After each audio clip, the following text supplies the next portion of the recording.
Georgia, Georgia.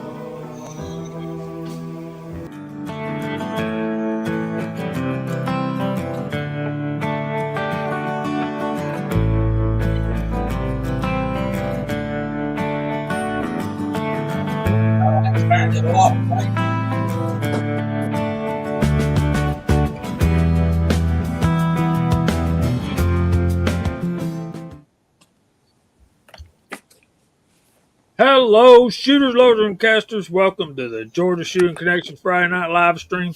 Happy New Year! We hope everybody had a good week. Let's get it started saying hey to everybody on the panel and in the side chat. Well, we got 153 comments while I was gone. You guys are busy. How's your week been, CW? It's been a rough week. Recovering from that coof was not easy. It was a rough one. I started feeling better Thursday and feel really good today. Actually went out to dinner tonight, so it was pretty good. Didn't get a whole lot done. Just did a whole lot of nothing. Watching videos and TV and sleeping. How about you there, Hillbilly? How was your week? Oh, man, pretty good, pretty good. I been under the weather a little bit the last week or so. I think that seltzer probably did it. I don't know. But but still just having a good time. Thank you so much for having me. I appreciate you all.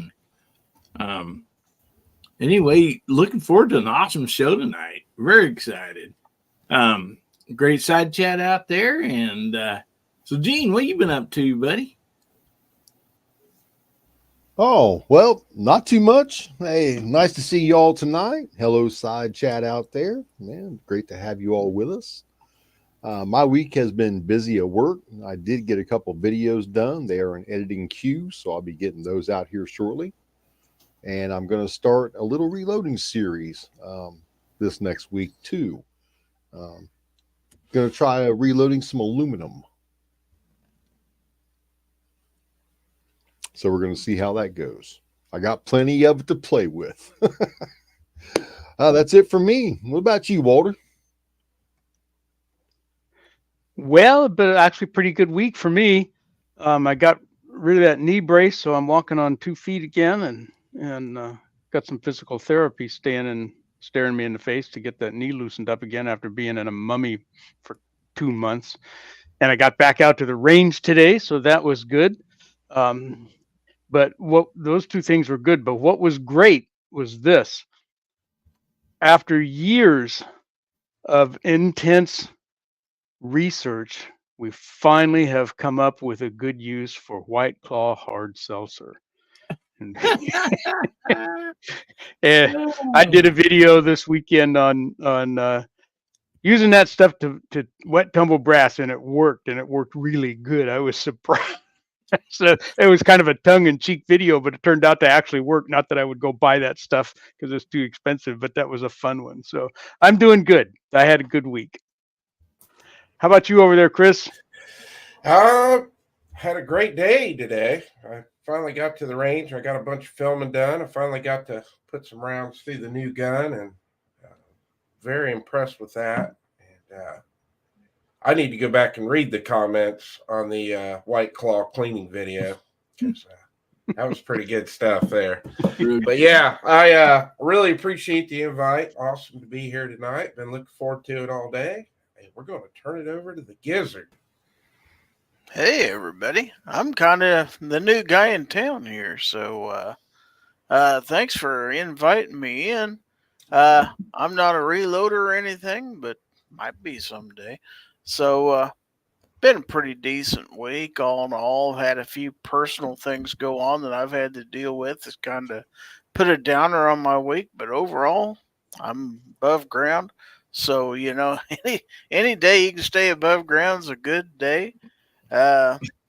So, thanks for having me. And let's go to Mark with a C here.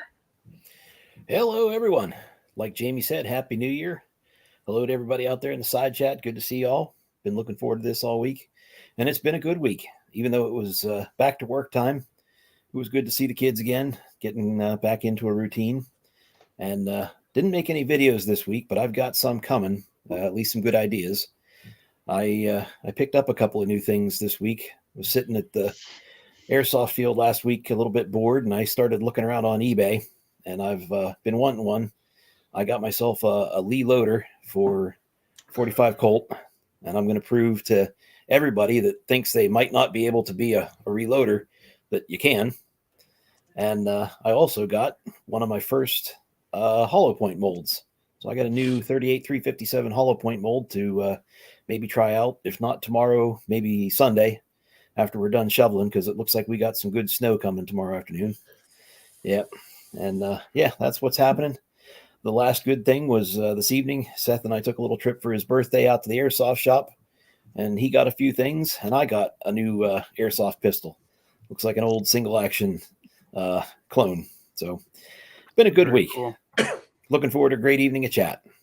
What's happening, Andy? You're muted.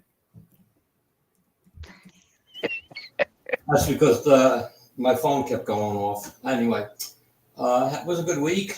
Busy at work as usual.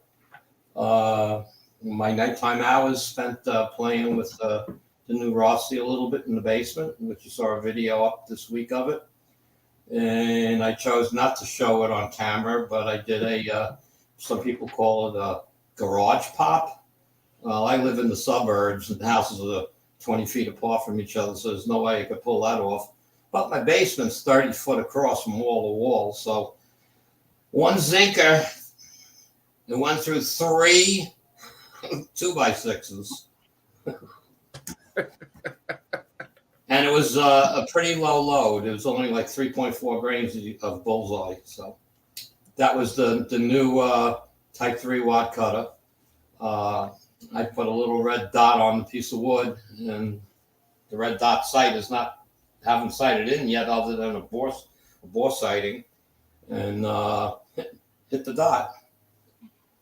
So it worked. First round fired out of the Rossi. And that's about it. I really like my Rossi.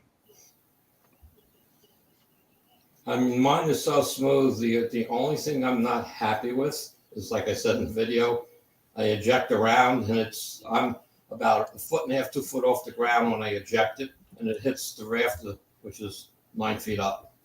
So 7 feet in the air it's going, and if the rafters weren't there, it would go further. So I got the springs. Maybe over the weekend, I'm going to braze into it, take it apart. So we'll see. Oh, and a shout out to Michael Hartnett, if he's out there. I'm not sure. I didn't see his name yet. We spoke on the phone today. Thank you, CW.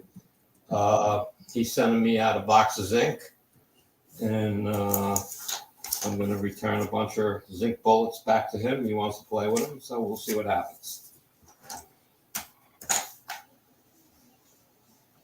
And who didn't talk yet? Pot?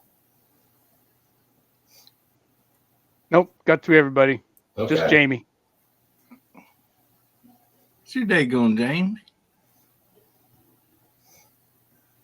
It's on you, Jamie. You're muted, buddy. Don't pull It's a hard. hillbilly. It's hard being me some days. Let's face it, guys. Sometimes, life just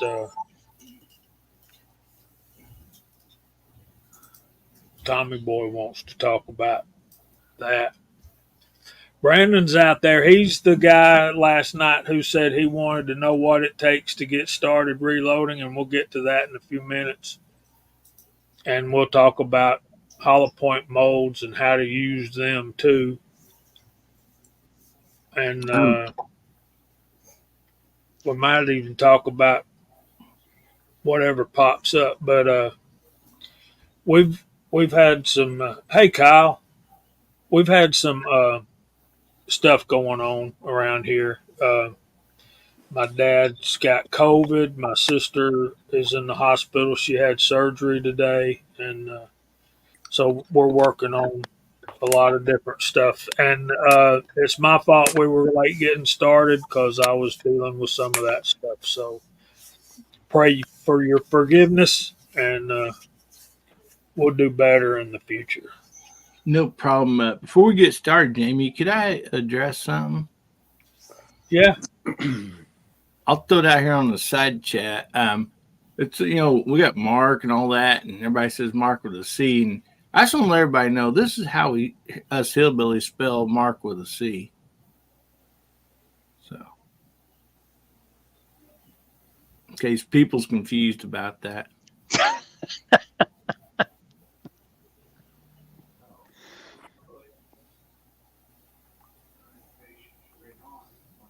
You know, I'm working on a video about putting scopes on, and I know I'm not supposed to do a whole lot, but while I was thinking about it, thank you, Rebel. I was thinking, I bet that dang Mike Hester boy up in North Carolina can put a scope on a rifle blindfolded. I bet he's put on quite a few in his day. And I'm sure he'll do a lot better job than the last one I had to fix for a friend of mine. That was a mess. There's Michael. And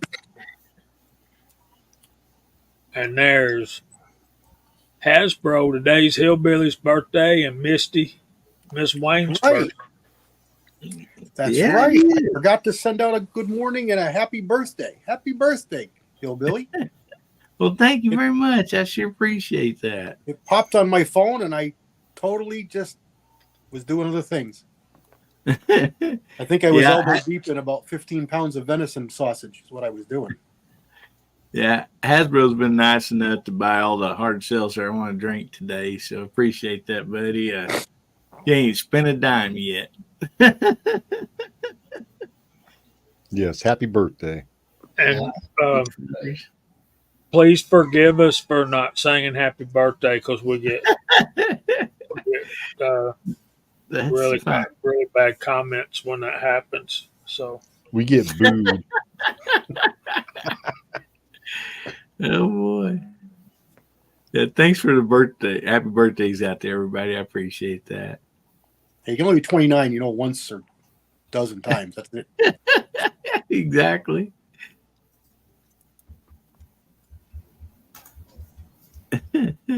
thank you, Tactical Fud. I appreciate that more than you'll ever know, buddy. For sure, Jamie. And there's Ozark. What's going on?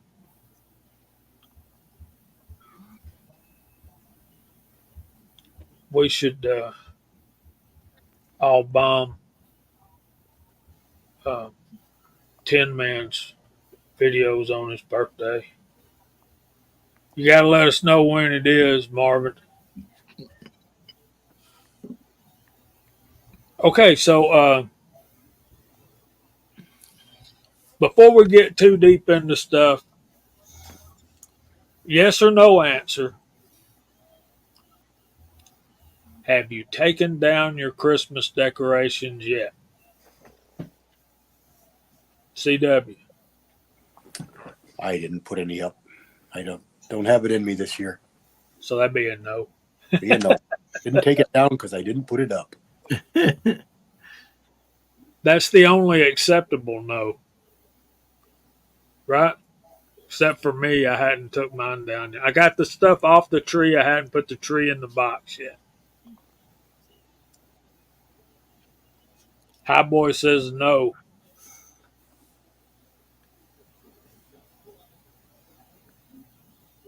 Yeah, for us, we got all of our Christmas stuff down, put back in the tubs and everything, except for we have one of the smaller Christmas trees that just sits on a tabletop. It's ready to just go back in the box. I just hadn't shoved it in the box yet. So pretty much we're all done. Okay. Gene, you already took yours down. I saw you nodding your head, yeah. Yes. I didn't put it up. and I didn't take it down. But it has been done. And the little one, I had my videos. Day after Christmas, it went back. We got shoved back in the box it came out of.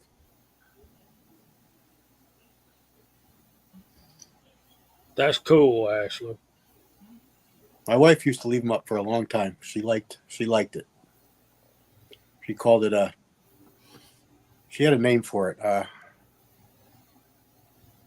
forgot what she called it now. But she put different ornaments on the tree, and sometimes she'd leave the tree up, sometimes she'd leave it just lights up. But she liked them, so whatever she wanted, she got. So that was that. Yeah, see, there you go. Just like Tommy Boy says. She liked the tree, so it did stay up for 1 year for a while there.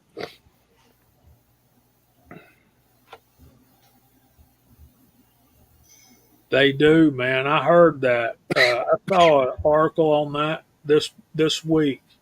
I think it was from Buckmasters. So Daniel probably read the same one. If you are a fisherman and you have a dock or somewhere to fish, one great thing to do with those Christmas trees, the real ones, I don't know how they work on the fake ones, but you take the Christmas tree and we mostly just turn it upside down. It don't really matter, but go about 2 foot of good solid rope, tie some type of a small weight on there, small brick, anything, and then tie the rope on the other side and lower it down beside your dock, a good, 6-8 foot. Makes the best crappie fishing hole you'll ever have, and bass. It gives them good shelter. And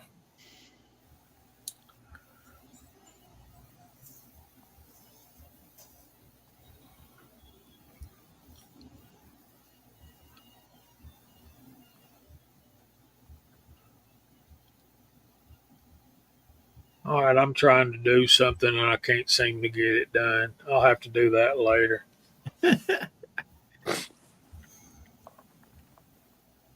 All right, where we at? Walter, did you take yours down yet?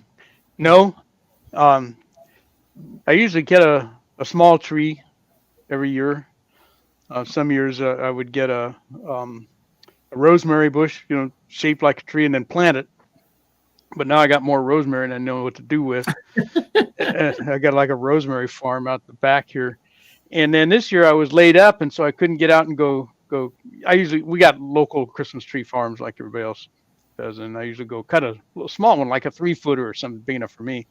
But I couldn't go do that this year, so my sister and brother-in-law sent me one from a company up in Washington, a real tree, just it was maybe 2 feet tall, all decorated and everything. All I had to do was put it in front of the fireplace and turn the lights on. It was actually pretty cool, but it's still up and it's ready to come down. It's starting to shed like an old Labrador retriever in there now. I need to get it out of here.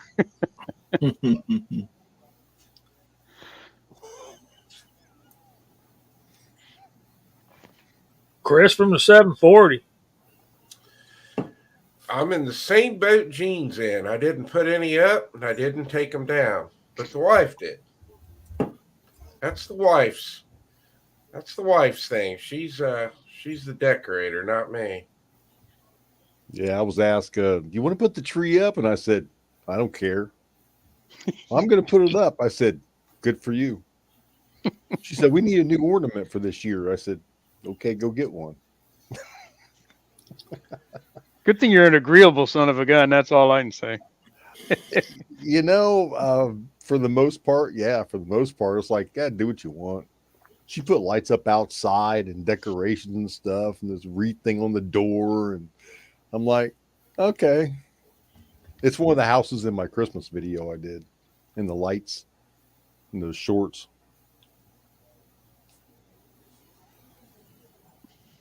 She does a good job. I'll give her that. So what about you, Andy? We haven't put a tree up in years. It's been too many deaths in the holidays around friends and family. And all I do is put these like little candle lights in the windows and an American flag light up in one of the windows. That's about all we do right now. But it's all down. Took me about 7 minutes. It took 10 minutes to put it up. It was 7 minutes to take it down. I planted a shrub tree outside next to the porch when I first moved in. And it's getting pretty good, but she wrapped lights around it this year, so we had an outdoor Christmas tree too. Nice.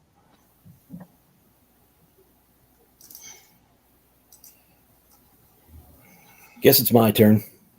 None put up, none taken down. Just wasn't the year for it. A little bit of a rough one. Wife didn't really want to have it up, so we didn't put it up. I understand. That would be important, Hasbro.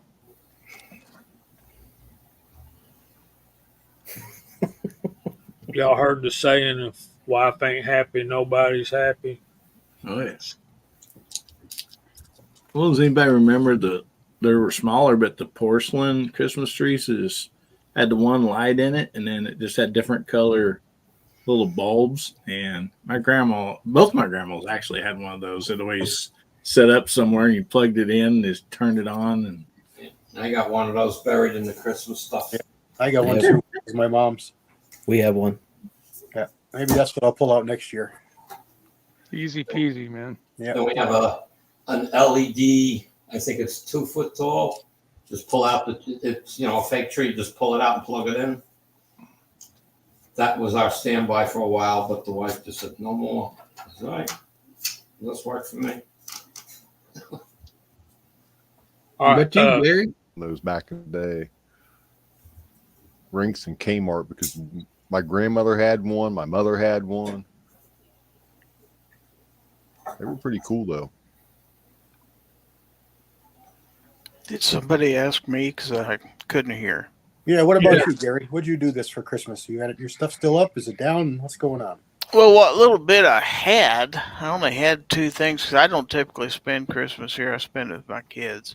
I had some lights that were hanging up behind me here in the studio. I took them down. It's just a little string of battery-powered lights. But my Christmas cards that I have hanging up in my kitchen in the doorway, they're still there. I haven't taken them down yet because I like looking at them, but I'll eventually get tired of it.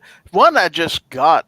I got one after Christmas. So I was just about ready to take them down. I got a last minute card. It's like, well, heck, can't take them down now because the new one didn't get a chance to hang there. So, I'll give them another few days and I'll take them down. It's like I got more Christmas cards this year than I have in several years. So, and they aren't hurting. They aren't hurting a thing there. So, so I guess technically my answer is no. I haven't taken my stuff down yet. Not all of it, anyway.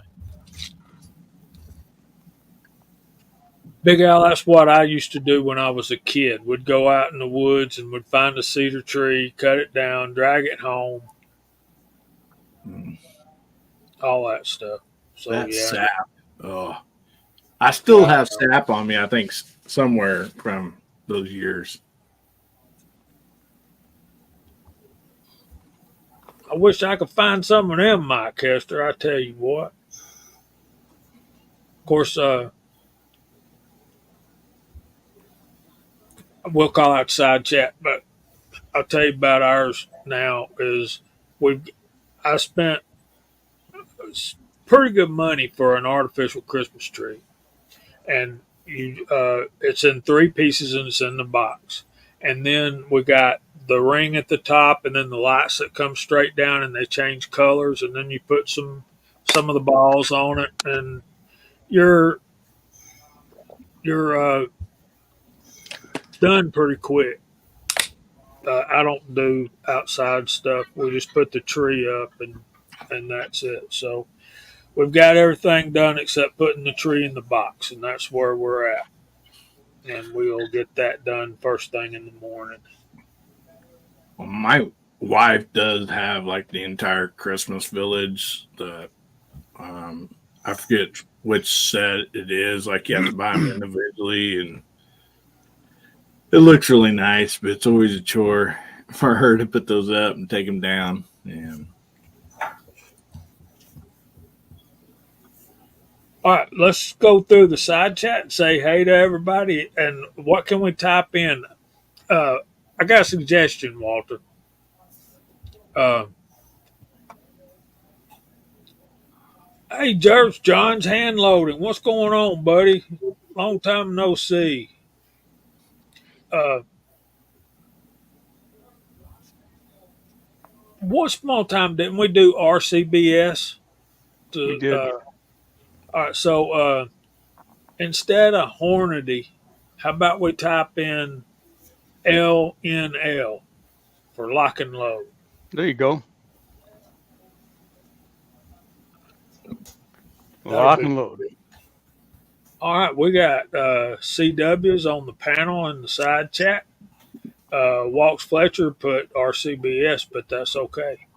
And it's off the page. Hold on, I got to backpedal.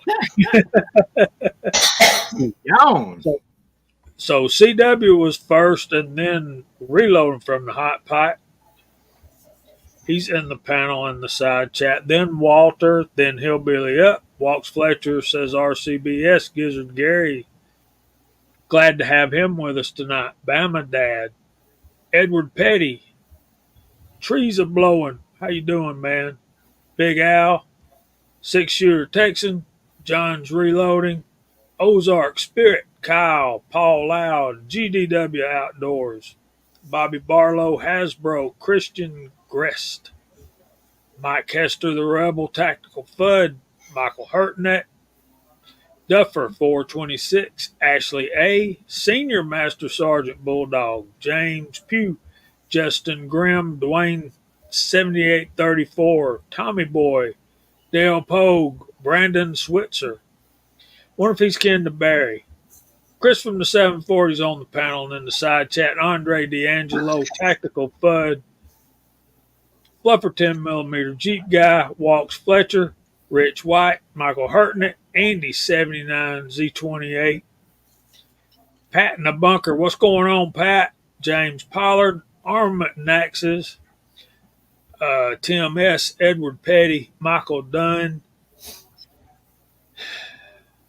Pew Tang. What's going on, buddy? Lakeview Outdoors. Daniel God is my judge. Boomsticks Revenge. Timothy Burkett. Karky Kark. Michael Dunn. 01 guy. Tactical Rabbit 308. Hasbro. And I think that's all. Mike Hester says Reading.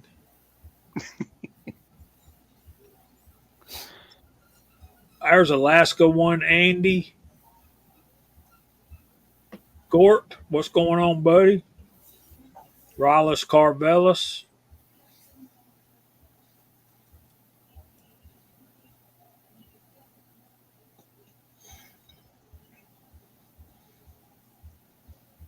And I think I'm finally up to speed here. There we go.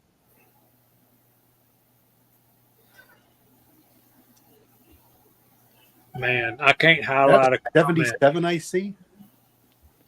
Yes, sir. Good golly. Thank you, everyone. Absolutely.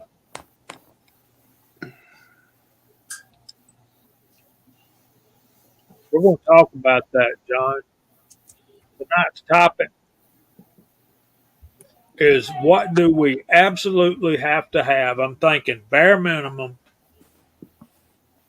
And there's Ms. Hotshot. What we got to have to get started reloading? And how much is it going to cost us?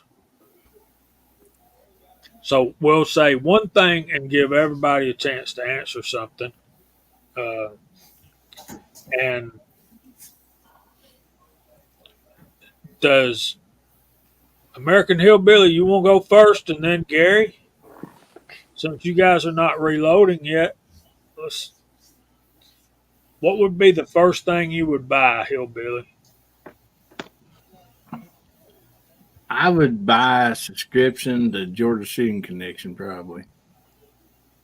Oh, we get those for free, so never mind. That's the first step. I would probably first thing I'd buy would be books and stuff. You know, knowledge. Knowledge is always king, I believe. So that would be the first thing. But kind of knowing a little bit of what being around you guys, my first purchases are probably going to be.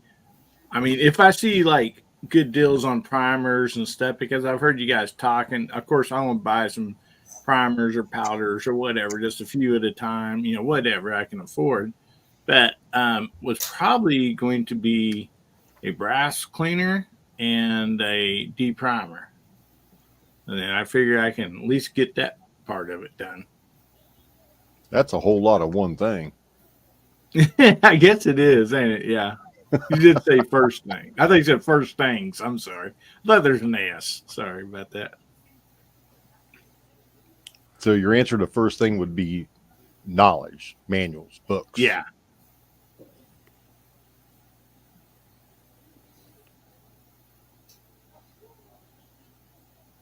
What about you, Gizzard? All right, presuming that I got the books, which would have been my answer too. I guess my first acquisition before I go any further, I'm going to need a bench. I don't have a bench sturdy enough to do any of that stuff on in here, so I'd have to buy a sturdy work surface to do all this on.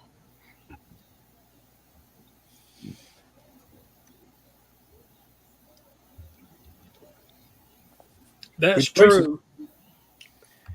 But my first bench was 31 and a quarter inches by 20 inches deep. So it don't take a great big expensive bench to get started. But of course, as you go further and further, you won't.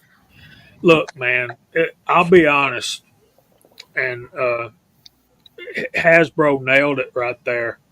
Uh, Getting started is the first step of a expensive and exhaustive rabbit hole. That's a good recommendation there, Tommy boy. That's what I got you fellas for. Well, that's Yeah. the niche we try to fill. Having a mentor, that can be there live and in person with you to help you make some decisions. And then once you get your gear to get started is a really, really good thing. Watching on YouTube is one thing, but having somebody right there, I think is a real plus. It's something that you can't buy.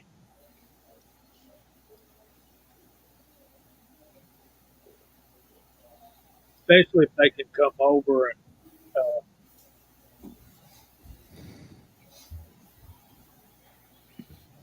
and watch you do the first Yeah. couple of rounds there, first couple of batches. If you get that stuck case out, got a proud primer and can't get it out of the shell holder. What do I do now?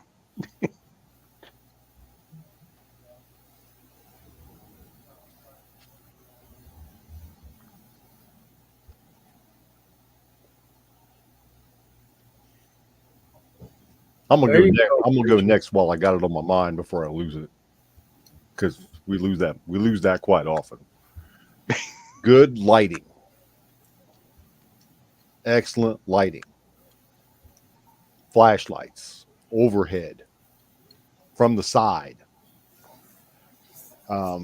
Set your bench up nice, and then set your lighting up after that, because you're going to need the lighting to read the manuals, check powder charges, brass, projectiles, all of this other stuff. You're going to need really good lighting. Agreed. And if you guys are noticing what we're talking about to get started, to really, at the very beginning is infrastructure. You can get home with $500 worth of tools and equipment. If you don't have a place to use it, not good. So I like the idea of lighting. That's one that I haven't really thought much about, just because over the years we adapt. We figure out where we need light and how much we need and whatnot, and we make it work. But it's a good reminder for somebody who's just starting up. Said, hey, you need that bench, and you need it to be well lit. Paul Loud's got a good suggestion for some bright light, at least briefly. He says lots of candles, a good open flame. Yeah, that'll. What could go wrong? That and a 6-pack of hard seltzer, man. Let's go reload. Woo! You're living large there, Walter. I don't know if I can keep up with that. Oh boy. Brandon, if you can get lucky and or anybody that's thinking about getting into reloading, you don't have to spend a lot of money to get started, and you can spend at your own pace. And it's kind of like building an AR-15. You know, you can start buying this, that, and the other, and then when you got all your stuff, you get in there and you start. You can find presses. You can find them pretty cheap. So Sometimes they just show up in the mail. That's James Pugh. Yep. Yeah. they do. And again, I will say this: if there's ever anybody watching our show that wants to learn to reload and does not have the wherewithal or the means to get a press or whatever, please don't hesitate to let us know. So, Chris, you ain't said nothing yet. A good, comfortable chair with some good wheels on it to move around. I like that idea too. Either that or a bench that's tall enough that you can stand and work, which is the way mine is. And then you can get by with, I have both. I have down this wall and then down this wall. This one over here is high enough to stand up, and it's 8 foot long. And I'm gonna get me kind of like one of those high bench stools, you know, and that way I can walk back and forth and do that stuff. And when these over here are set down benches, so there's that.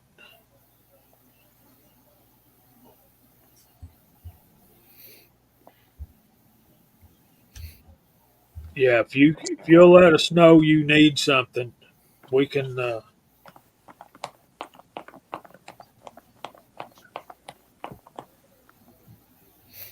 right, Nicholas, Family Adventures. If you can't find one used, and you can find them on,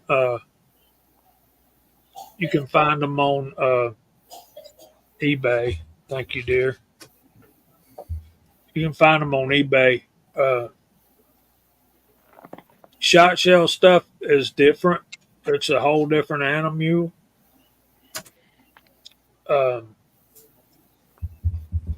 Some people tell you to start with a Lee Lodahl. They're about $65 new, all hairs, beans, whatever. But if you got a little more, you can find a Mech 650 or 600 Junior. That'd be Step up. good. Andy, Yes.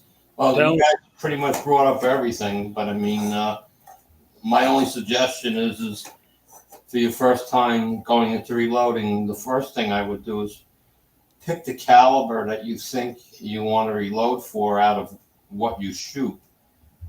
A straight wall case is a lot easier to load than a bottleneck rifle case. So your learning is a little easier concept wise. I think that's an important factor. to decide what to load first. Don't go out there and buy. I got 5 different calibers I shoot. Don't go buy 5 sets of dies. Don't do it that way. Pick one of a straight wall case if possible, 9mm, 38, whatever, and that would be your first startup, because you don't need a crazy, ridiculous, super strong press to do it with. So you can buy a cheaper C press, one of the old Lee presses you can get, and you start with just one caliber. Learn everything you can about that caliber, powder loads, bullets, different types of bullets, things like that, because then it'll be applied to any future loading you might be doing. And if you can't afford a press, get a good hammer with a nice punch set so you can knock the primers out and then punch them back in. Don't do that. Don't do that. Okay. You mentioned standing. You mentioned standing at your bench, Jamie, Yes. and then having a tall chair if you want to sit down at that bench. Tall stool. Well, I've got the tall stool and the bench I can stand at, but also on the ground I've got industrial mats for standing on. Because once you start reloading, man, you're gonna, if you're standing up, you're gonna be there for a minute. I mean, you tend to get lost in some time there. And I find it's really helpful to have those nice, thick, padded industrial mats.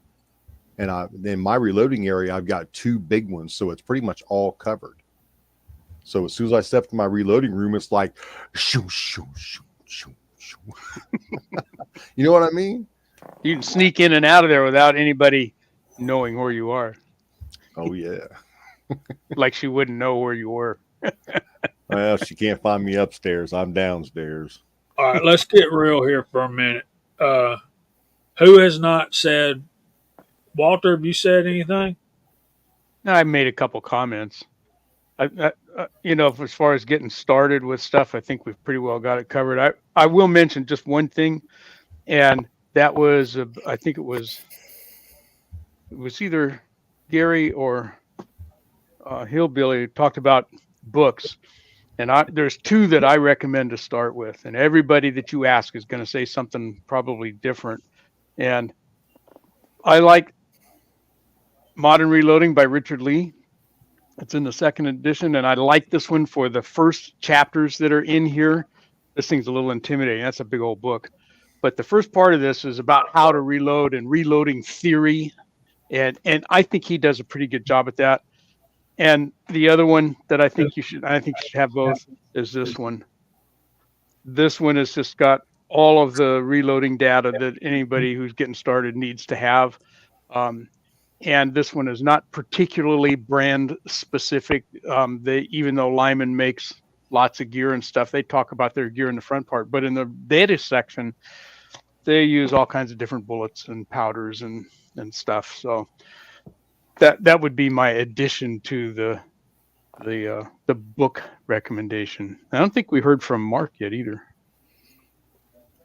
Go ahead, No, Mark. I didn't jump up, but I was going to say James Pugh and I both started out with that Lee hand press, and it wasn't a bad thing. I don't know if I would start with that again. I would definitely start with a single stage press. The turret that I finally got is really nice. But starting out with the single stage and getting used to doing each part, I think that's key. And what Andy had said about starting with a straight wall, something you're going to use a lot. I started with 38 and it was perfect. That's what I recommend. Mm-hmm. If you have a 38 special firearm, that would be the one to start. Yeah, I agree. I think all the reloading manuals have that front section where you actually learn step-by-step process. And I'm working on a 308 series. It's on my channel. I got a playlist, a 308 playlist. And if you'll start and watch the first video and go through, it's not completed yet, but I'm hoping it will be by next weekend. You'll see all the steps in order. And Okay. Basic things you gotta have to reload. Number one's a manual. Number two's a press. You gotta have some calipers. You gotta have some way to measure your powder charge, and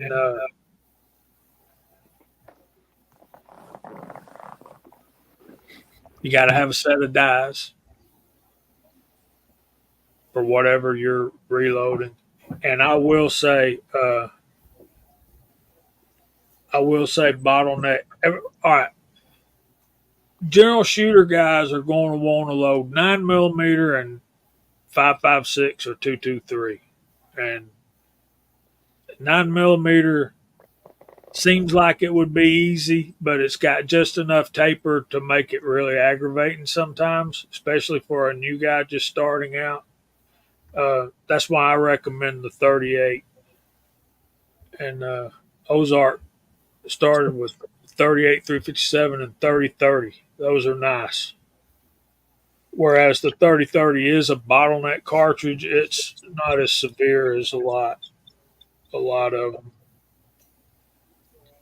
Yeah, you're going to have a scale. So you're going to have a book. You're going to have a press. You're going to have a caliper. And you're going to have a scale or a powder drop. And we're getting an echo. It doesn't seem to be constant. I know. It seems like it's only when I talk louder. What am I forgetting? Bullet puller. Well, that's only if you mess up, Walter. You know how big that if is. That one goes clear out to both these guys on either side of me. I still use my bullet puller on occasion.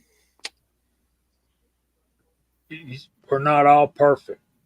No. And Notebook track of stuff. Some way to clean cases. Mm-hmm. Ashley A nailed it. Patience. Maybe some mention of case lube. Yeah, you're going to need the brass, Ms. Hotshot. But if they've made up their mind, if they even, like, I started saving my brass when I was a kid and didn't start reloading till I was, 45? Something like that. Anyway. Most of us older guys, if you look around, in fact, all of us that I can see on this panel, carry built-in eye protection out to the bench with us because we can't see what we're doing without them. But if you don't wear glasses, eye protection is a good thing to have, and you're doing most of these reloading steps, whether it's trimming brass or, dealing with primers or whatever. Eye protection is a good idea. And I like to have a notebook to write your information down, what your loads were, when you loaded them, what were your powder charges, all that kind of stuff. You'll use that information later, guaranteed.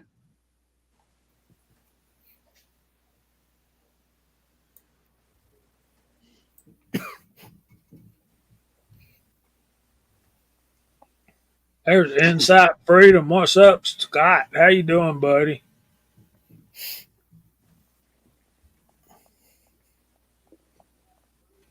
Rich B. I think another important part about reloading outside the equipment is following standard loads. Follow the instructions. Don't start deviating and experimenting with things. Once you've read the manuals and you've picked your caliber to start with, pick a projectile, pick a recommended powder for that cartridge, and stay within the perimeters. And learn how to consistently reload that caliber.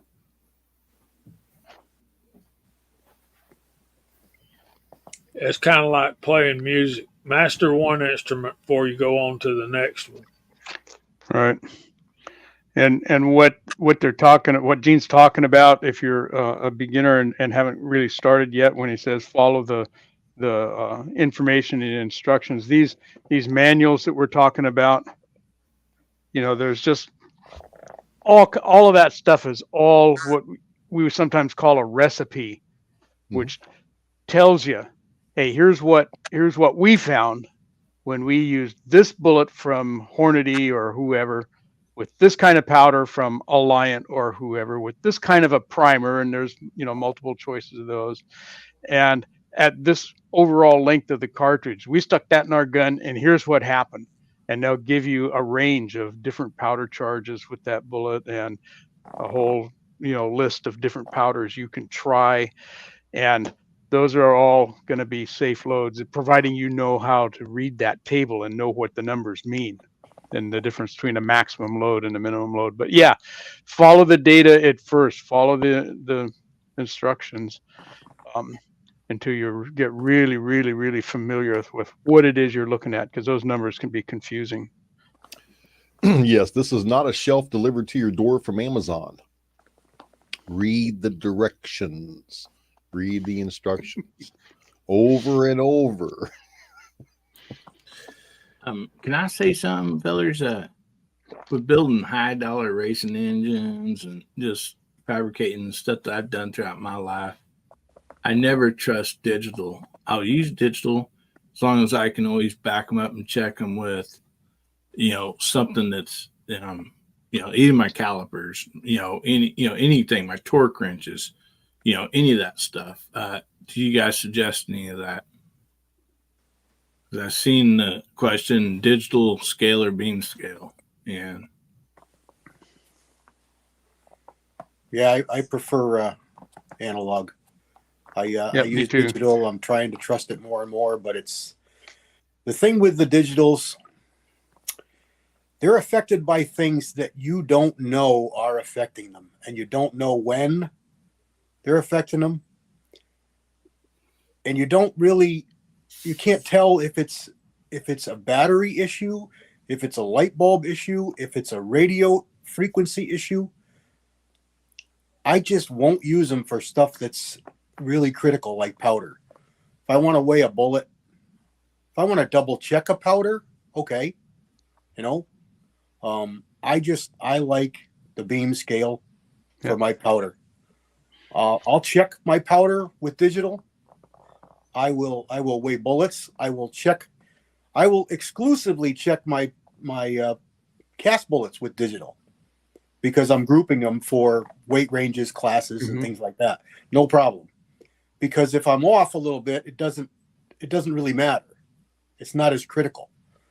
But if that scale goes wacky on a 36.5 grain load that I know is a proven accuracy load, and I know 36.9 or 37.2 is not accurate, and 36 flat is not accurate, I don't want 36.7 or 36.4. I want 36.5. And you can get fluctuation for different reasons with digital that I just don't and can't trust them exclusively. Yeah, and there's most of the digital as well as the beam balance or analog type scales that we use are only accurate to within about 1/10 of a grain anyway. And so we want to be as precise as we possibly can, and I think you're more likely to be precise with the mechanical beam scale, provided you've set it up properly, because they got to be set up correctly every time you use it. And that's not that that's a hard thing to do. You just got to be sure that you check that and have some check weights and stuff. But what a lot of us do is you use your beam balance to check the measure that your powder dropper, like an RCBS Uniflow or the Lyman or the Redding, BC powder droppers work, and or they're sometimes called powder throwers, and they work by volume, not by weight. And so you dial that powder measure up until you've checked it on your beam scale until it's delivering you the weight of powder that you want every time. And they can be very, very precise, those powder measures. You got to check them too. But then you're not dependent on anything electronic, and you have the speed of powder delivery that you can get with those mechanical powder droppers. You can go pretty fast on a tray full of cartridges. But there's also problems using beam scales. Oh, Yeah. that's sure. You have to take any amount of air circulation, humidity. I mean, there's some other factors that come into beam scales too. Yeah. And They can get dirty. It's also line of sight. Mm-hmm. To the We beam get parallax problems with reading them. Yeah. So now there's issues either way. Well, there's as not long as you issues so much as there's ways you use them. Anything used improperly is going to give you an improper result. Anything. You can't push a fork in your face if you don't get your face, your fork in your hole. So, there's anything you can do wrong. It's just how you set it up. Well, we have a habit of not hitting our lips and our teeth while we're eating with a fork. Well, yeah. That's the repetition. But there is, there can be problems with digital scales. There can be problems with analog scales. Sure. Neither one of them are perfect if you don't use them correctly. And what Gene said is correct. You want to read a beam balance at eye level because there's a pointer in a scale. And if your eye is down lower or up higher, you have a parallax issue. And you can think that it's dialed right in, and it's not. It can be off 1/10 of a grain there, and if the balance is already only 1/10 of a grain accuracy, now you might be 2/10 off.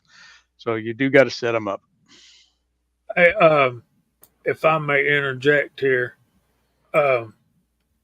Mr. Gizzard Gary's got to go get ready for his show, which follows us every Friday night at 10 o'clock Eastern.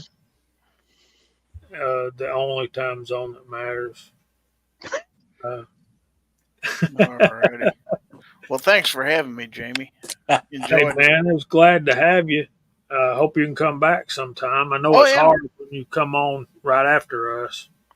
Yeah, and if I'd have got prepared a little bit earlier, perhaps I could have stayed a little longer, but I decided to take a nap instead, so I got to do some setting up for my show. So.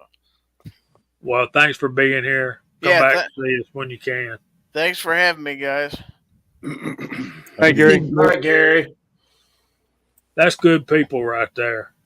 Yes, sir. Yeah. All right. I had the pleasure of meeting him in person. He was most excellent.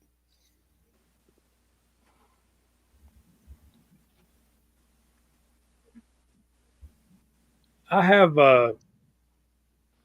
don't have the RCBS Charge Master, but I've got Lyman Gen 6. And it's not, it's a 1/10 of a grain off from time to time. But, I have a Charge Master, and it's gaining my trust, but it's still a digital. And as soon as you say you trust it, something can occur. And it's not going to show you. That's just it. You're not going to know. It could read correctly and not produce correctly. It could read wacky. It's an electronic device. It's not infallible, but nothing really is. But I'll trust an analog because I know that I've checked it.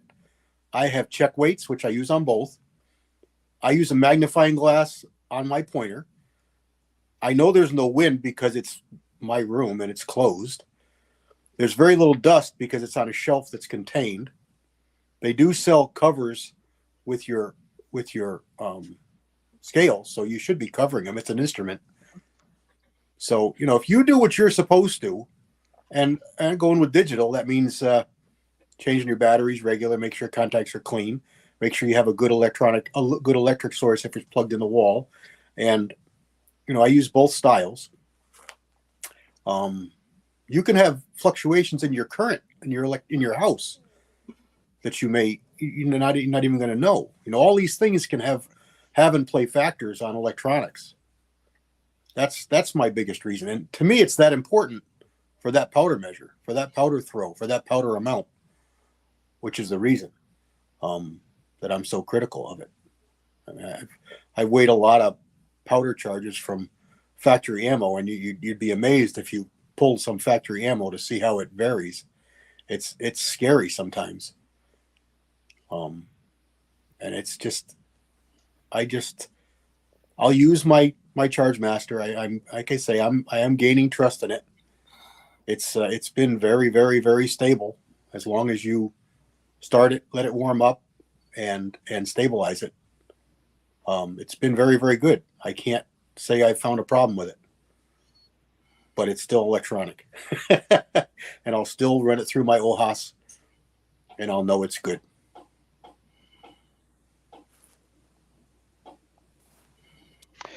Yeah, I have two the digital ones.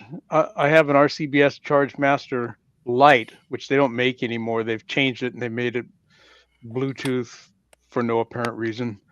And that one worked really well. I was keeping track of the charges, and I threw 10,000 charges with it, a little bit more than that.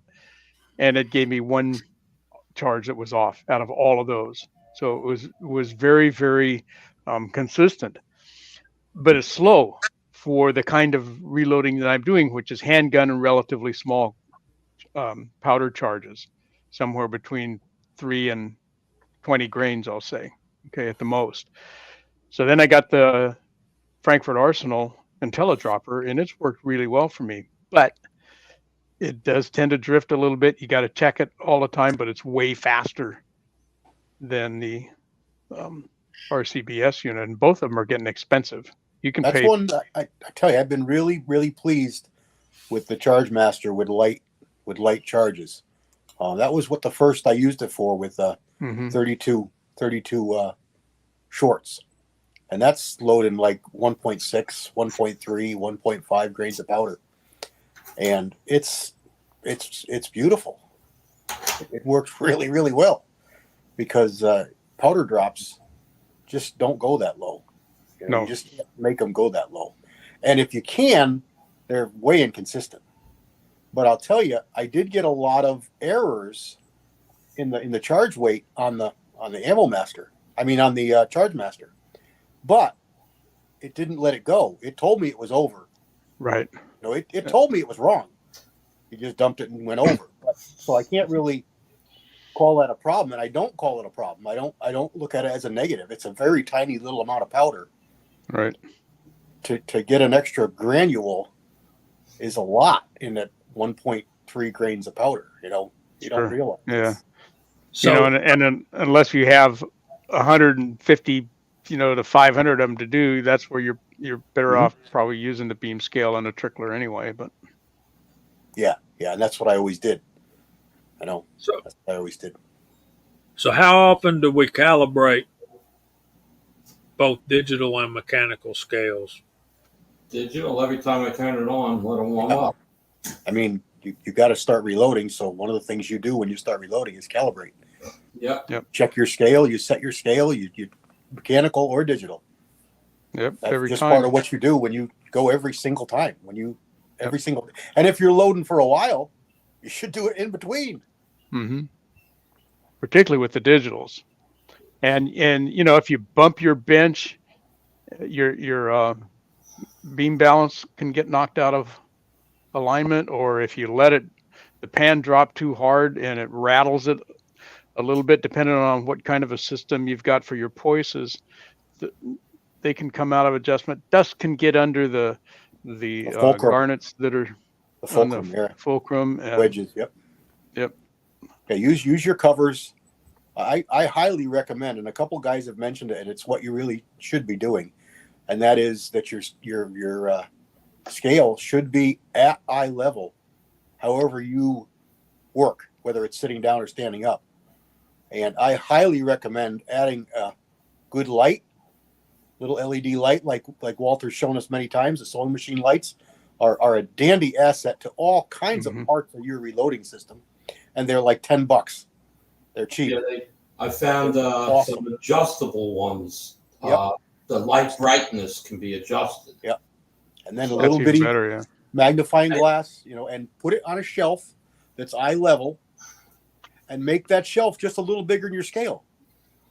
So it's got a built-in cover. well, they So have dust is not going to fall on it. It's going to they have stay these cleaner. little Make sure it's level, and make sure it's solid. You don't Yep. want it wiggling, bumping around. they have those little Bluetooth, real small cameras, like you can stick anywhere. Sure. You mount one of those in front of your beam scale, and it's Bluetooth, and it goes right to your phone. So now you got a bigger picture. You can have your phone. Perfect. Yeah. Hey, That's a we good all, idea. probably have old cameras laying around, phones laying around.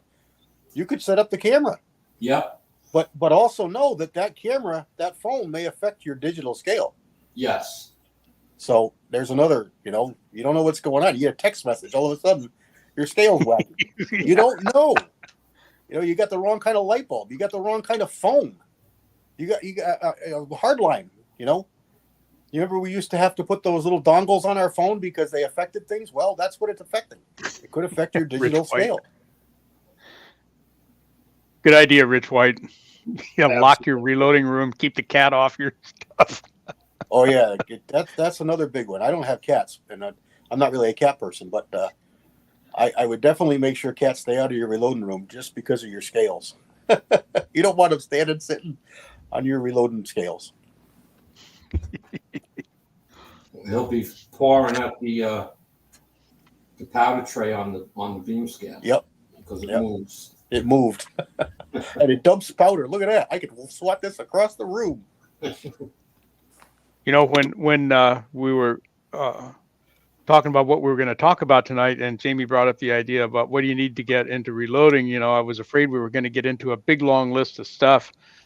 So I was kind of happy to hear that we talked a lot about the stuff you need to have in place before you go out and get your gear. You need to have your manuals done. You need to have a place to reload. You need to have a good mindset. You need to pick a caliber that you're going to reload for. All of that stuff that we talked about kind of early on tonight, I think was good discussion. Better than just saying, well, you got to have everything on this list. Go out, get $1,000 and go buy all of this stuff, and then you'll be good to go. Then that's not the right way to start. Somebody can be happy for the type of loading does with a simple $59 lead press, single stage. Yep. Okay, so it really depends. If you're going to be loading big calibers, 3006s, whatever, 308s, you want to get something a little more beefier to start with. But for just about all pistol round, that little, whatever it costs, the lead press, like $60, that's all you need to start. Even that'll do 223, no problem. It'll also do 308 and 3006, but it's a little harder to size. Yeah, but so do your homework. First, just like you were back in school, get yourself a mentor, somebody local who can come over and say, yeah, that's what it says, but here's how it really works. It's you're not going to find that press that was in the book because your book is 40 years old. Not made anymore. But I think having your infrastructure and your homework done and a good mentor is those are your first steps. At least somebody you can reach out to even on the telephone. Yep. That question, Yep. And with that's very true. And with the internet today, you could be on Facebook and go privately Facebook Live with somebody and help them too. So I mean, Sure. there's many ways to help somebody. Are we getting close to time for Gene? We got two things for Gene, don't we? Yeah, we blew right past Gene. We got to get that going on here.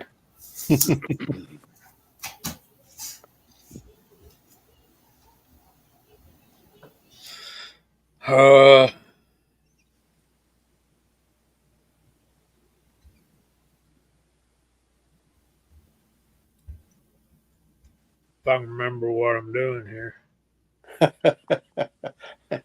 Just don't push all the buttons at once. Yeah.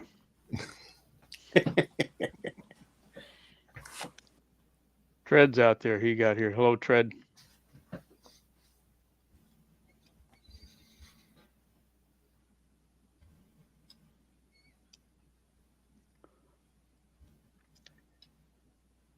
Good night, Senior Master Sergeant. Not Bulldog. It's time for What's Hot Pot Got? And we don't know tonight. So there's that. I did not disclose it yet, did I? Nope. We didn't ask and you didn't tell. Tonight, everybody, I brought in something from the French.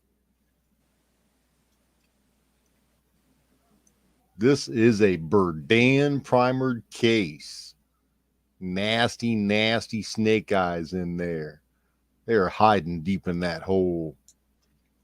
This is a 7.62 Mod 49. The Jevelo. I don't know how to say that in French, so it's we're going to call it the Givelat. It's the Givelat 7.62 Mod 49. This is a French for the M2 30-06 ball round when the French manufactured them. The cartridge was standardized in 1949 for use in weapons given to them by the U.S. government. The early manufacturing French, 49 through the 50s, is real bad stuff.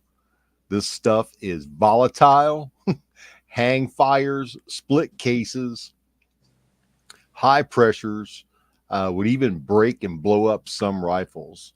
It's the worst ball ammo round ever made. But they did remake some stuff around 1980 that was actually very good, but it's very corrosive, very nasty. It's got a cool looking head stamp on it. I mean, it's almost like a coin quality head stamp. But this is something you do not want to play with, experiment with, or use. If you find this ammo, get it to collect it, put it in a shadow box on the wall, and do not put it in a firearm.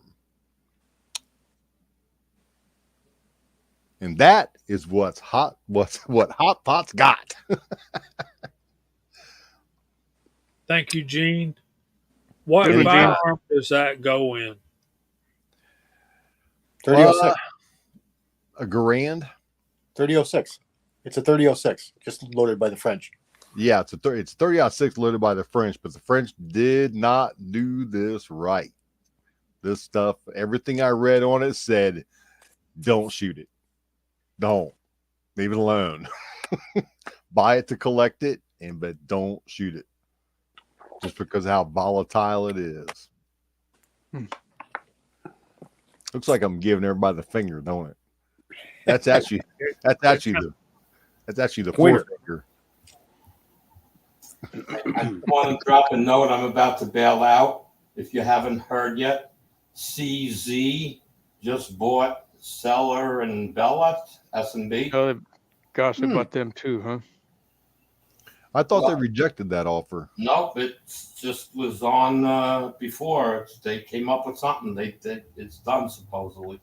They come up with more of them dollar signs is what they come up with. Well, something about the stock options. They get 28%, $350 million plus the stock options they get. So, anyway, I just wanted to drop that in case then nobody heard about it. It was I don't know, about 6:30 when it popped up on one of my channels. So, everybody have a great night. We'll catch you next time. Night, Andy. Good night, Andy. Night, Andy. Thanks for Appreciate it, joining in buddy. tonight. And I did not know that. So thanks for the info, Andy, as well.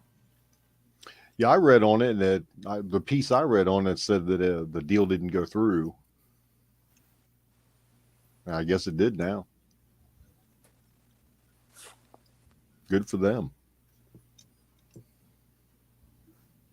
Bama Dad said S&B made out like bandits on that deal.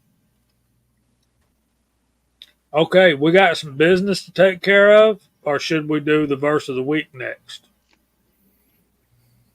Well, after the business gets taken care of, we might need the verse of the week. Yeah, it kind of makes you feel a little bit like a hypocrite, doesn't it? Ashley said verse. All right.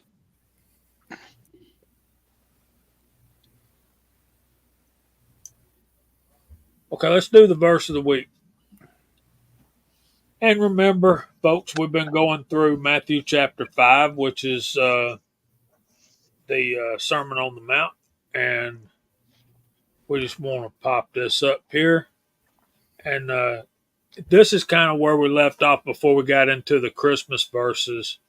Think not that I come to destroy the law or the prophets. I am not come to destroy, but to fulfill. And I wanted to get that verse in there just to kind of remind everybody of where we're at. When he's talking about the law or the prophets, what he's talking about is basically the Old Testament. So the prophecies that are already established, he did not come to destroy it, he came to fulfill it. Verse 18 says, For verily I say unto you, till heaven and earth pass, not one jot, not one tittle shall in no wise pass from the law till all be fulfilled. So what we're talking about is a jot or a tittle is punctuation in the original Hebrew manuscripts.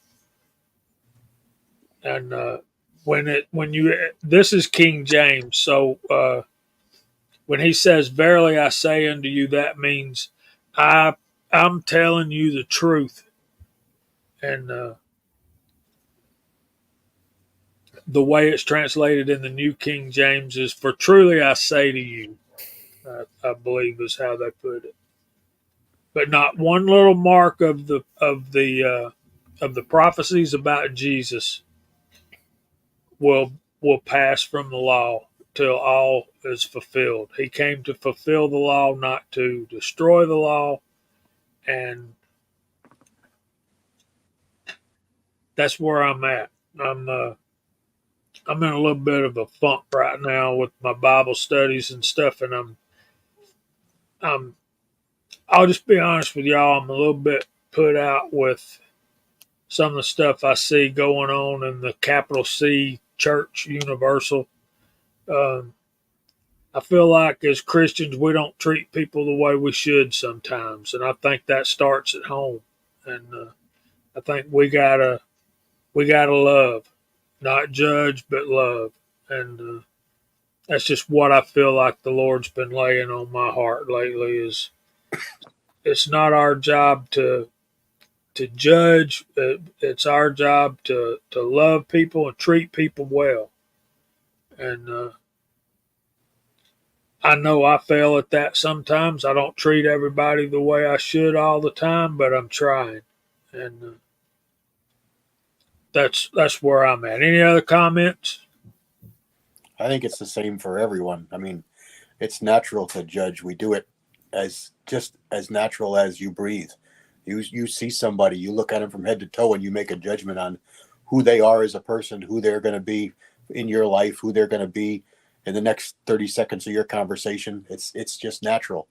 But what we all have to work on is, like you said, you have to get by that, and that's natural to feel that way and natural to come to that conclusion. Just don't let it completely overshadow what you're going to do and how you're going to treat them and how things are going to progress from that point. You gotta look past the bindings on the book. You gotta get inside and see what's going on before you can make a life-changing decision like that, because it really could be. It is much too easy to judge the exterior. You're right, CW. It's much too easy to judge the exterior than it is to actually get to know the person as a human being. Yeah. Look at advertising today. That's what we do. You cars, women's lingerie, women's pictures, men's sneakers, gyms, Everything in our life is based on judgment. So it's easy to do, and it's preyed upon. Just try and not let it become all of that. Use it. You can use that and have it as a positive. Just don't let it be the only decision and way you choose things. Exactly. Being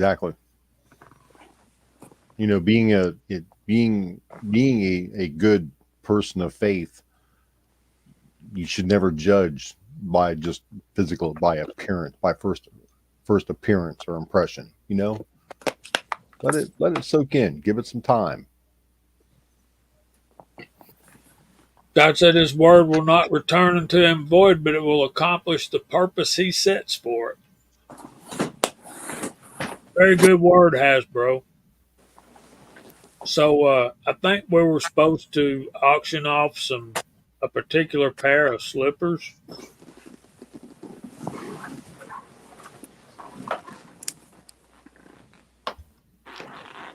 Is there any truth to that?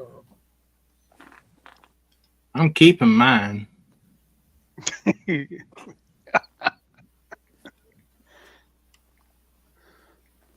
That's And right. we all thank you for that. Mike, I think that human defense mechanism sometimes covers up an inferiority complex in our own self that we're probably not even aware of.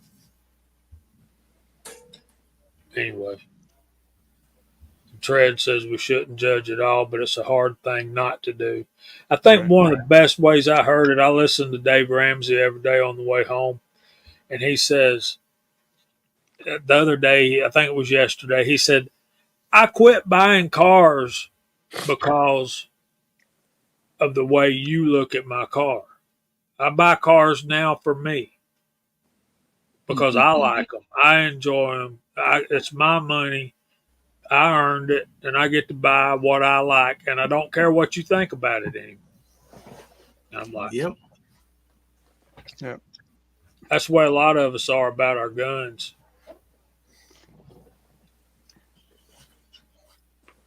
Gene, are we ready? Sure. What's up for bid tonight? How are we going to do this?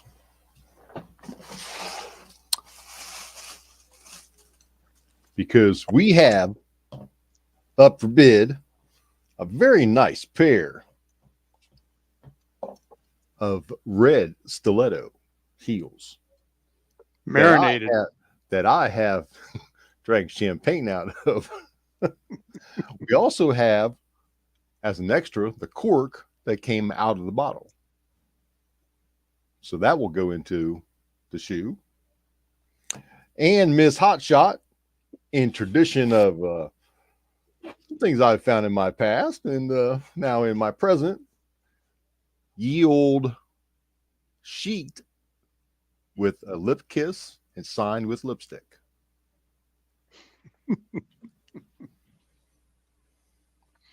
We want to say welcome to Ghost Rider. Welcome in, buddy. Oh, but Scott, he's such a bummer.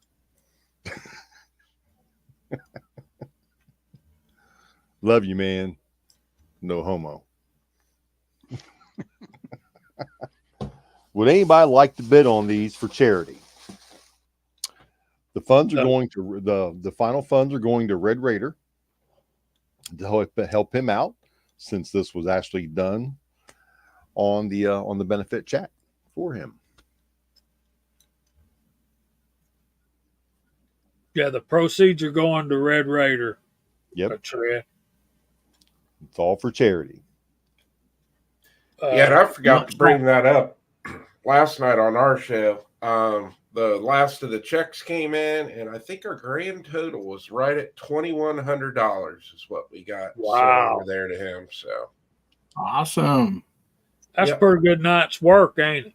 Yeah, I sent the last of the money to him yesterday, and was texting back and forth with him. He got it. So yeah, I just wanted to let everybody know that. And thank you to everybody that That's great. donated. That's great. No, Hasbro, if you bid and you win them, you get to keep them. Now I'm sending them to you. Buddy, you got to find some use for them. You're going to put them up on a shelf and stare at them.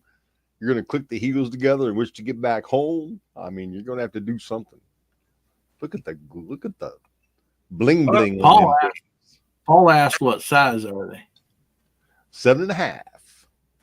7.5. I think we can just. I know, Tread. Maybe no dollar signs, but just a number out there. Yeah.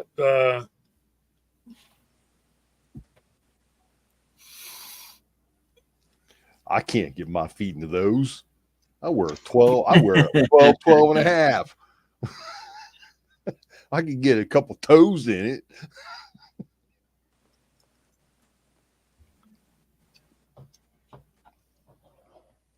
So how would you like to do this?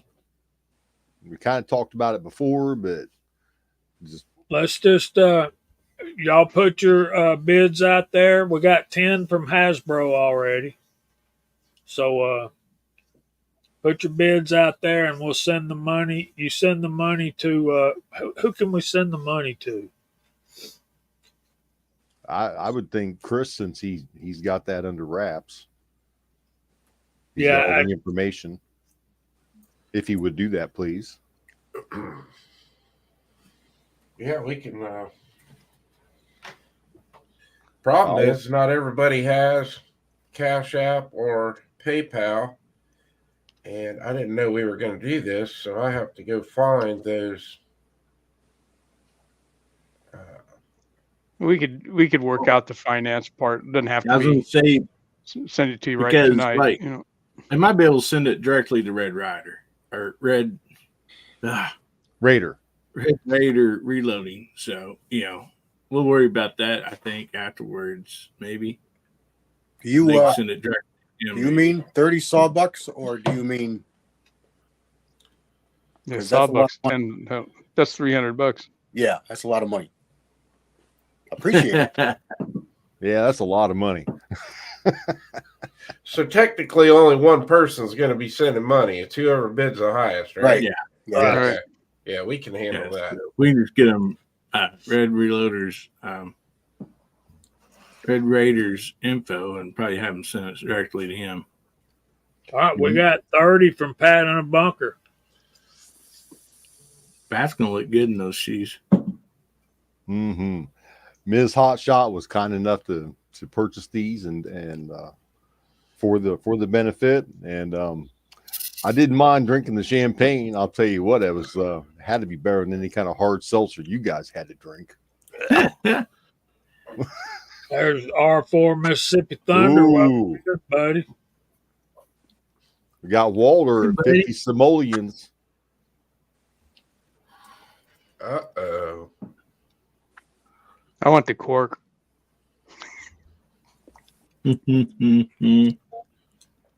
Oh, no, I don't want the cork.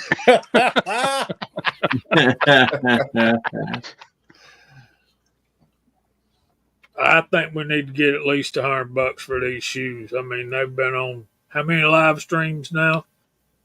Oh, Pat went up to 60. Oh, there's Pat in a bunker. Ooh, all right. You got the calves for those, Pat? Yeah, Michael said 55, but he's already under what top bid is. Armament and axes. Well, if you want to, I'm seeing a big number there. you can't say what about. You got to say this is what I'm bidding. It is for a great cause. A great cause. And you might have a lady in your life that can wear them for you. They were brand new, right? Yep, they were brand new. She put them on just for me to take them off, and then I put champagne in them. Ooh, look at that. Miss Hotshot just upped the ante, too. You get a coaster and sticker. Yeah, she's gonna send a one of her little packs with it. So right now, Pat's winning at 60. No, Armament and Axis. No, Doesn't he? he was joking around. Oh, okay.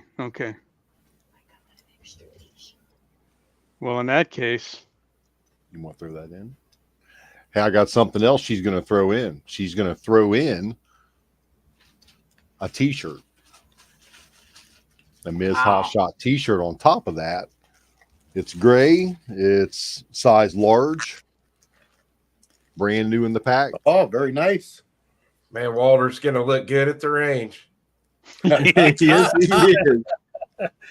Walter, That please knee don't Ooh. wear those heels to the range till that knee heals up completely. Boy, oh boy. Uh-oh, Well, Pat. little known Pat's up secret there. that had something to do with what happened the first time. Pat jumped it up to 85 with that shirt thrown in there. Oh yeah. Oh There's only man, two- Pat. there was only 2 of these shirts made, and she gave away one on the channel as a prize, and then this one is being included with the shoes. That is awesome. That was very nice of her to include that. That was. Mm-hmm. Dang, Chris. All right, we're gonna force Pat's hand. Oh, Oh 99. mercy. Well, Armament and Axes, if it's going to be a wet T-shirt, you'll have to put it on and go outside and hit yourself with the guard code. Woo, Waller. Oh, Miss Hotshot says you got to promise to do an unboxing video. Oh, that's a given. Well, Pat will do that too. Pat makes content. So. Oh no, we're up to Oh, there he is. $110. We're getting wild here. Oh my Ooh. goodness. Oh man, Yep. Red Raiders are going to be so happy. Answered. So does Pat or Walter. They're gonna be happy too. I expect think, somebody to come in and just outbid both of them. Anybody else? We're up to 110. Oh, Ooh. Go ahead and bid, Pat. It ain't cost you nothing yet.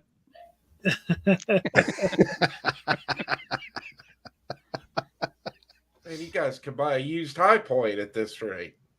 Buy a brand new one and the ammo. Yeah, but they won't be blingy ready. Stiletto Sparkly. Nope, they won't be. With no heels. history Those- and no T-shirt. You know, Could use those to display a gun in a video. Oh, that'd be cool. there you go. Yeah. Yes, you could. Perfect angle. Put the barrel right down there. Yeah, man. I like the built-in handles. I've grabbed a few Yeah. of them in my day. I snapped one off once. Hey, we just did the verse of the week, Gene. I didn't say what I was doing. I said I snapped one off. I could have stepped in a grate. Well, that's true. Yep. Uh-oh. Pat's up to 120. I fold. Oh, Mm-mm. Well, there you go. Want to see the bids go the way? Auction off Bubba's Speedo.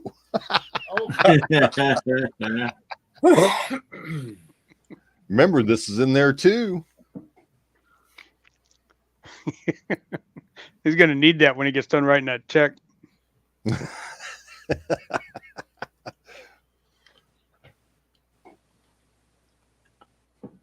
Yeah, I mean, the only reason I'm not interested is, man, I twist my ankle too dang much.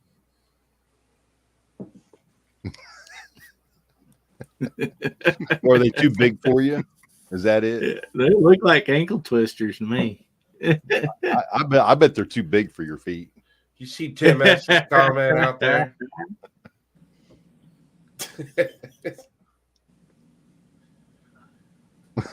All right. Jennings, baby. Good. That's pretty cool. So we got Pat at 120. Any other bidders? Come on, Walter. Hit that keyboard. I'm done. I'm glad we got it up over 100. That was going to be my goal. I was Pretty hoping for salsa that. holder. For Red Raider, I was hoping for that. Yep. You could pop a can of seltzer into them. Just display your seltzer in a pair of red stilettos. I'm thinking it'd make even a good AR-15 display at that angle. You put the grip right there, and Yeah. Have that in all your videos behind you. See, he says, come on, people, this is for a good cause. It is. Pair of heels, cork, tissue paper, and a t-shirt. Oh, and a coaster and sticker. That T-shirt would maybe fit my arm. Well, I bet you could get 2 arms in it from the elbows Maybe. down. Here, Jamie, I got a countdown deal set for 3 minutes. I'll put us up to a quarter till the hour. You want me to share it? yeah.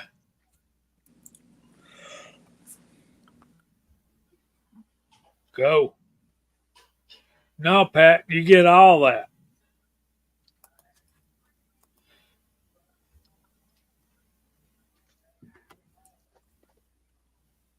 Yes, Pat, you get both shoes, a t-shirt, coaster, sticker, cork, and the tissue.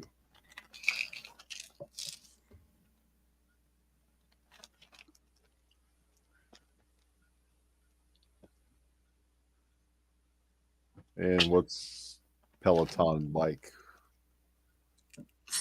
Oh my goodness. You're just using the timer? Geez, they really want you to buy a Peloton bike. Evidently. Boy. Walter's now the high bidder again. Yes, Pat, she can. She can sign the bottom side of the heel right here.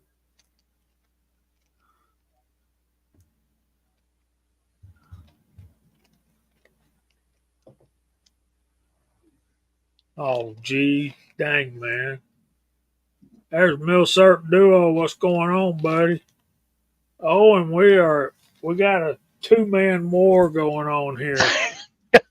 140. Ms. Hot Pot says yes, she will sign the shoes.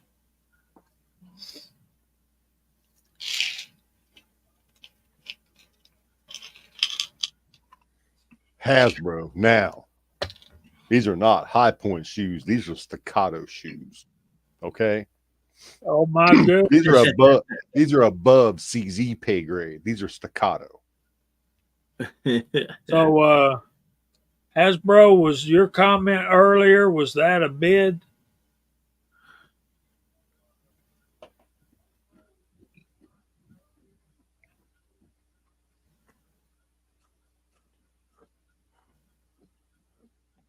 Is that a bid? We got Pat at 140 and we got 53 seconds to go.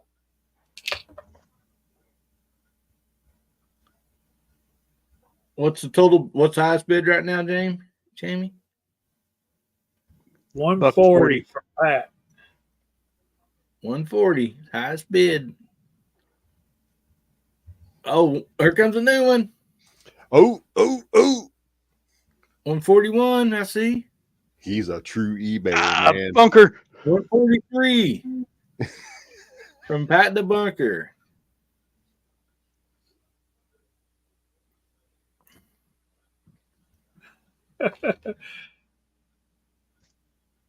Ten, 9, 8, 7. 144. Ah. Walter. 146. Oh, He got me.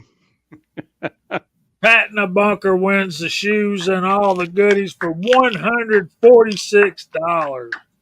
Wow, guys, That was fun. That was fun. Pat, if you will email me at reloadingfromthehotpot@gmail.com, I will pass the address, name and address along to Ms. Hotshot. She will sign the bottom of both shoes. If you would like something specific on them, just include that in the email. The cork, the tissue, and the t-shirt, and the coaster, and the sticker.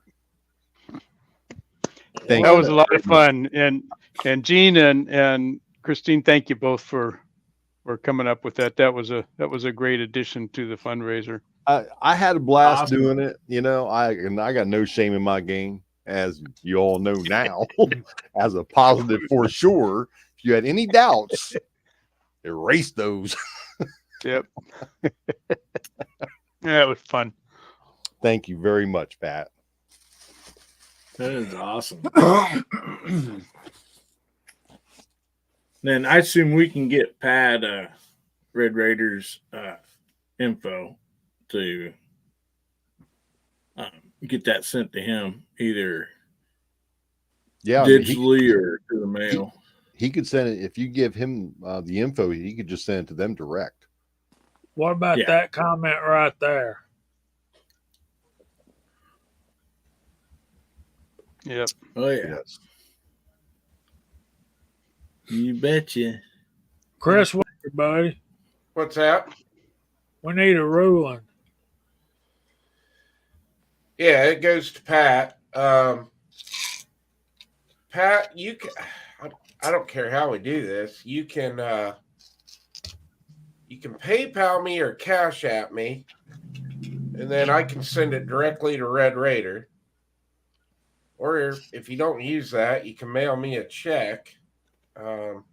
Pat's got my email. It's however you want to do it, Pat. I've been sending money to Red Raider for the last couple of weeks as it's been coming in. That's very good of you, Chris. We appreciate you doing this. Yes, we do. We have an absolute amazing community here. Oh yeah, I'm very proud to be a part of it, and I'll even swallow some pride for it too. Just don't swallow any hard seltzer. Yes, Pat, you can find the T-shirt too.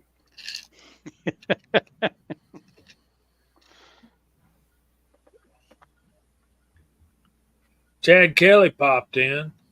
Yep. So we should probably start going through the room. It's about 10 till, and but we were 10 minutes getting late started too. So, but we got to clear the deck for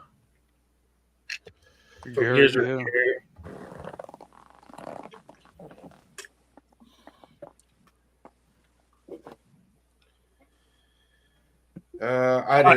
I didn't see that G23. Sorry, buddy.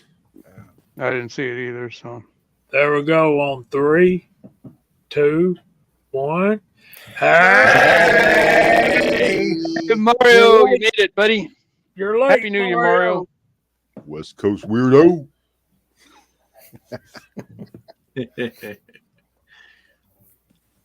If Mock was here, he'd be saying that. So, since he's not here, I just do it in honor of Mock. I got to call him tomorrow. I've been missing him. Did you see 6-shooter Texan out there just said Red Raider said that was awesome. He's at work. Very good. Good deal. You're most welcome, Red Raider. If you can hear this while you're at work, you got you, brother. Oh, okay, so Hasbro's just adding 20.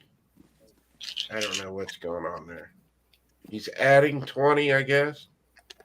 Yeah, he's I believe adding so. 20 and letting somebody else keep the stuff. Oh, okay. All right. Well, however you guys, like I said, you guys can email me and I can give you a PayPal or Cash App, however you want to do it. Pat's going to email me later, so we'll get it straightened out. You drive careful inside. Night, And Scott. Papa's place with the news of the day. About time. Oh, he's made his multi-millions off of it. He's good Oh to yeah, go. yes. Yeah. He doesn't need it anymore. I think I seen Walks Fletcher throw that out way early in the chat, and He did. I was like, "Whoa, that is awesome." Maybe we might get back to business now, or get back to the Second Amendment and get out of business in the national. All right, this is getting political. So, and Well, let's just look for better days. Hopefully, we get better leadership, and hopefully things start turning back around. Or just support better organizations, because there's a lot of them out there that are a lot better than the NRA. I think what we need to be doing is supporting local gun That's rights. very good idea too. If you have like your county or your state has an organization, you might want to join that one. So let's start going through the room. Mark Thomas, you've been quiet down there, bud. Yeah, I'm here. What you got coming up? Well, I'd said earlier that got a couple of ideas, but before I do that, thanks for having me. Wonderful to be here. Love hanging out with you guys every Friday night. Great to see the side chat just moving right along. Couple of new things that I got in this week that kind of been looking forward to having. I'm going to do my own video. I know others have done theirs, but I got myself a brand new Lee loader for 45 Colt, and I'm going to load a couple of those up just to show that it can be done.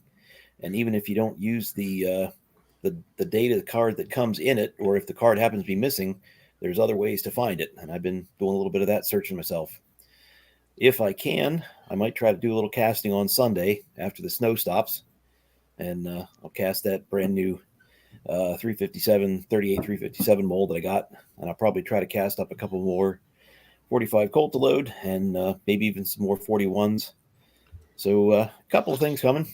And we'll see what it get to the airsoft game tomorrow. And I don't know if I'll play at all, but maybe we'll see how Seth does. And if you don't mind, wish him a happy birthday. He's 14 today. Happy birthday, Seth. Happy birthday. Seth. buddy. You made it one more year Man. with that dude down there. I don't know how you pulled it off. Another birthday buddy, man. I'm excited. I didn't know anybody had the same birthday as me, and so far this year, I've found 2 people. Today, Hillbilly. Happy birthday. Well, thank you. You said Seth's birthday's today, right? Yes, sir. All right. Well, that's awesome. Well, who should I pass it off to? Chris or Gene? I can go. I'm good. Go ahead. Awesome show tonight. A lot of fun. Thanks for the invite. Side chat was awesome. What do I got coming up? Well, we're gonna do another show Thursday night. I'm liking my new time slot. I can do a lot more shows now. So that's what we got going on Thursday night. We got some videos coming out, and I'm heading back to the range in the morning. Looks like I'm going to be shooting in the snow tomorrow. So went out and got my got my body acclimated to shooting in the down in the 20s today. It was 28 today, so it's going to be another rough winter of filming videos, but we're going to do it. So anyway, thanks Jamie for the invite. Had a great time, and thanks to everybody too that donated for the Red Raider thing. Now we're over $2,200 now, so that was super awesome. Awesome. And, as much as we like doing this for people in need, I hope we don't have to do this again for a while, because I just don't want to see any more people going through bad times. So we'll pass it off to Walter. Well, thank you, Jamie, and the rest of you for including me in this weekly gathering. It's something that I do look forward to all week long, and I'm happy to be here. And I really appreciate the camaraderie here, both with members of the panel and with the folks on the side chat there. It's just a lot of fun for me. Coming up, I got got to go back to the range today for the first time in 2 months after busting that knee.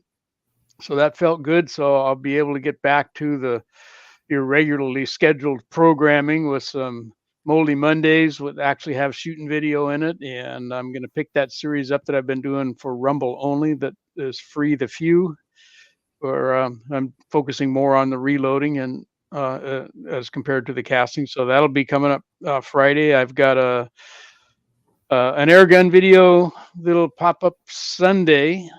And that's kind of what we got going on here. We got lots of casting and shooting to catch up on. So, Mr. Hot Pot, you awake? Oh yeah, I'm here. I want to thank everybody out there for contributing to Red Raider. It was absolutely fabulous. From my side of it, I had a blast. I had a blast doing what I did for it, and I'm more than happy to do it too. This is a great community. We had a really good chat tonight. Side chat was rocking as always. Man, we're hitting some really good numbers out there. That is for sure. So we must be doing something right. But I want to wish everybody a blessed weekend. Stay safe. Tell the ones you love that you love them. Give someone strange a hug. Surprise them. Just make them wonder what you're up to. That's all I got. Thanks, Gene.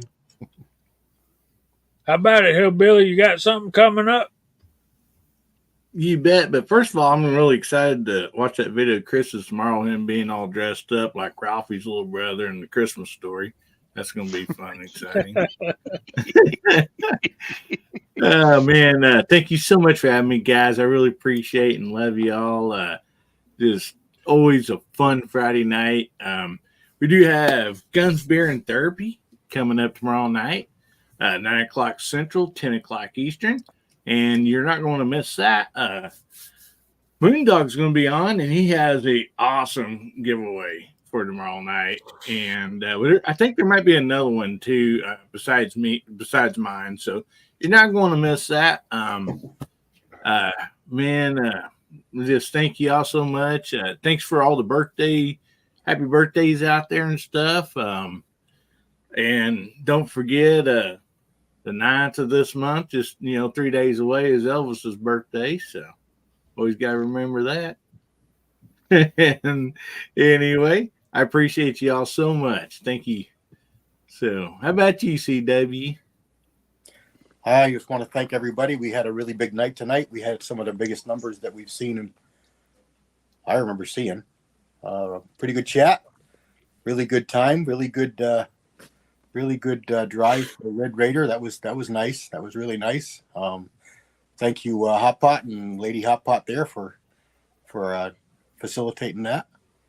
And thanks, Pat and Viejo, for being great sports, driving that number up. That was a really good and fun time.